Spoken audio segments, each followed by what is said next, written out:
Friends good morning তোমরা কেমন আছো সবাই আমি ভালোই আছি।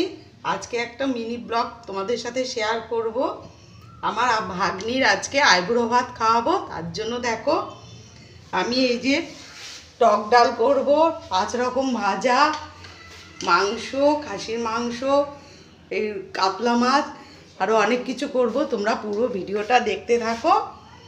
চলো তাহলে রেসিপিগুলো শুরু করা যাক। আমি অল্প অল্প করে তোমাদেরকে ভিডিওগুলো দেখাবো, তোমরা আমার সাথে থেকো। এবার আমি ডালটা ফোড়ন দেব, তার জন্য আমি শুকনো লঙ্কা, সর্ষে আর কালো জিরে ফোড়ন দিয়ে দিচ্ছি তেলের মধ্যে। ডালটা আমি আম দিয়ে সেদ্ধ করে রেখেছি, এবার ফোড়ন দেব। ডালটা আমি ফোড়ন দিয়ে দিলাম। মাংসটাকে এবার আমি ম্যারিনেট করে রাখবো, তার জন্য আদা রসুন পেস্ট দিয়ে দিচ্ছি, আমি কাঁচা লঙ্কা পেস্ট দিয়ে দিচ্ছি, আর জিরে ধনে আর একটু লাল লঙ্কার গুঁড়ো দিয়ে দিচ্ছি, স্বাদ মতো নুন হলুদ দিয়ে দিলাম, তেজপাতা দিয়ে দিচ্ছি, টমেটো পেস্ট দিয়ে দিলাম, আর একটু পেঁয়াজ কুচি দিয়ে দিলাম, সর্ষের তেল দিয়ে এবার আমি মাংসটাকে কিছুক্ষণের জন্য ম্যারিনেট করে রেখে দেব। আর টক দই দিয়ে দিচ্ছি।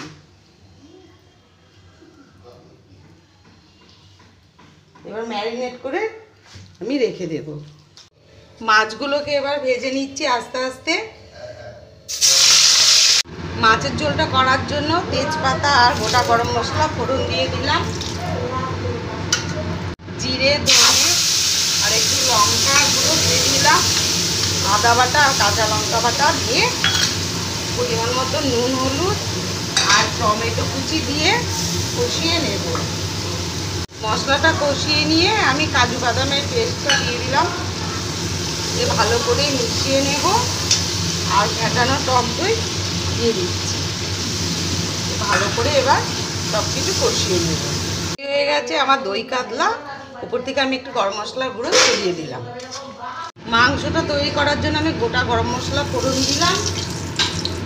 এবার কেটে রাখা পেঁয়াজ কুচিটা দিয়ে দিচ্ছি। ভালো করে একটু পেঁয়াজটাকে ভেজে নিয়ে মাংসটা আমি কষিয়ে নেব। পেঁয়াজটাকে আমি একটু ভেজে নিয়ে এবার মেখে রাখা মাংসটা আমি দিয়ে দিচ্ছি। আমি যে ম্যারিনেট করে রেখেছিলাম মাংসটা, সেই মাংসটা আমি আস্তে আস্তে দিয়ে দিচ্ছি। মাংসটা আমি খুব ভালো করে এবার কষিয়ে নেব। মাংসটা খুব ভালো করে কষানো হয়ে গেছে।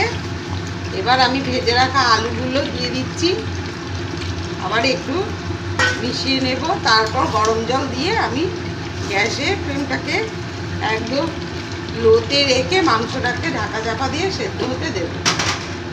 তৈরি হয়ে গেছে আমার খাসির মাংসের ঝোল। তৈরি করব আমি পেঁয়াজকলি ভাজা, তার জন্য কালো জিরা শুকনো লঙ্কা ফোড়ন দিলাম। এবার কেটে রাখা পেঁয়াজ কলিগুলো আমি দিয়ে দিচ্ছি। স্বাদ মতো নুন দিয়ে দিলাম আর হলুদের গুঁড়ো দিয়ে পেঁয়াজ কলিটাকে এবার ভেজে নেব। হয়ে গেছে আমার পেঁয়াজ কলির চচ্চড়ি। দেখো আমার আইবুড়ো ভাতে সব কিছু আমি তৈরি করে নিয়েছি। এবার আমি আমার ভাগ্নিকে আইবুড়ো ভাত দেব।